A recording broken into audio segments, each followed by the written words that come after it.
مصر کے اندر حضرت موسیٰ علیہ السلام نے ایک کبتی کو تھپڑ مار دیا تھا۔ قرآن مجید کے دامن میں یہ واقعہ موجود ہے۔ تو آپ کی جلالت اور آپ کے زور کی تاب نہ لاتے ہوئے وہ وہیں ڈھیر ہو گیا، اس کی موت واقع ہو گئی۔ تو مصر کے حالات کشیدہ ہو گئے اور حضرت موسیٰ علیہ السلام کو مصر چھوڑنا پڑا۔ تو وہ شہر مدین کی جانب جا رہے تھے کہ راستے کے اندر ایک کنواں تھا، وہاں کچھ لوگ اپنے جانوروں کو پانی پلا رہے تھے۔ تو حضرت موسیٰ نے دیکھا کہ دو پردہ دار خواتین ہیں، وہ اپنے جانوروں کو ایک سمت لیے کھڑی ہیں۔ سمجھ گئے کہ مردوں کے ہجوم میں آنا نہیں چاہ رہی، ان کا حیا مانے ہے۔ تو آگے بڑھے اور ان کے جانور ہانکے اور ان کو سیراب کیا اور پھر ان کی جانب ہانک دیے۔ وہ واپس گئیں اور اپنے والد بزرگوار سے کہا کہ ایک سالے نوجوان جس کی آنکھوں میں شرم و حیا تھا، اس نے ہمارے ساتھ یہ مہربانی کی۔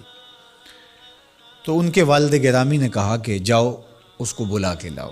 قرآن مجید میں اس کا ذکر کیا گیا، فجاءتہ احداہما تمشی علی استحیاء، ان میں سے ایک خاتون حیا میں سمٹی ہوئی حاضر ہوئی۔ اس نے کہا کہ ہمارے والد گرامی آپ کو بلاتے ہیں، آپ نے ہمارے ساتھ جو مہربانی کی ہے اس کا وہ اجر دینا چاہتے ہیں۔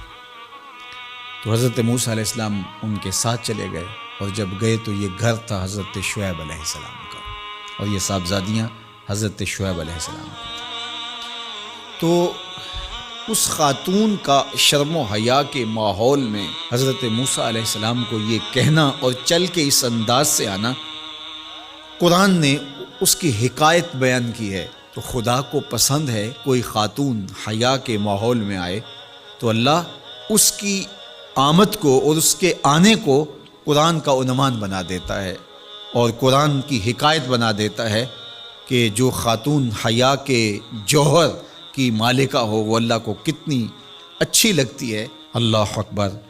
حضرت نبی اکرم صلی اللہ علیہ وآلہ وسلم کا فرمان حیا کے حوالے سے، الحیاء من الایمان، حیا ایمان سے ہے۔ تو جتنے بھی ایماندار لوگ ہیں وہ پھر حیا کے جوہر سے مزین ہوں گے، مالا مال ہوں گے۔ آپ دیکھ لیجئے، سب سے بڑے ایماندار تو میرے اور آپ کے آقا مولا ہیں، اور حضور کمواری لڑکی سے زیادہ حیادار تھے۔ باقی حضور کے اصحاب دیکھ لیجئے، ان کا حیا، اور حضور کی ازواج مطہرات کا حیا دیکھیے۔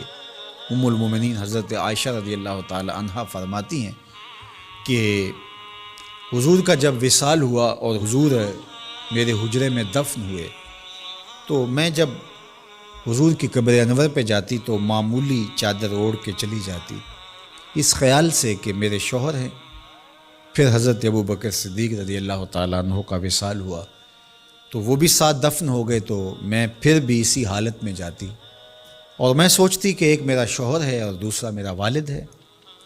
کہا پھر حضرت عمر رضی اللہ تعالیٰ عنہ کا انتقال ہوا اور وہ بھی ساتھ مدفون ہوئے۔ تو حضرت ام المومنین فرماتی ہیں کہ اب جب میں جاتی تو میرا جانے کا انداز مختلف تھا۔ فواللہ ما دخلت الا وانا مشدودۃ علی ثیابی حیاء من عمر۔ کہا اب جب بھی میں جاتی تو خوب اوڑھنی اوڑھ کے اور چادر لے کے جاتی، مجھے عمر سے حیا آتی۔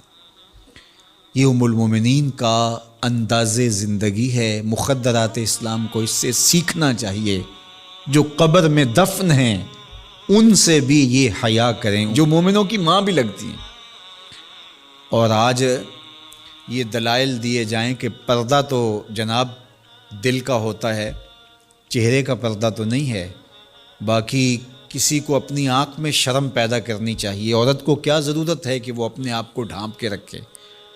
اب ام المومنین کا عمل یہ ہے کہ فرماتی ہیں کہ میں اپنے آپ کو خوب سمیٹ کے جاتی حیاء من عمر۔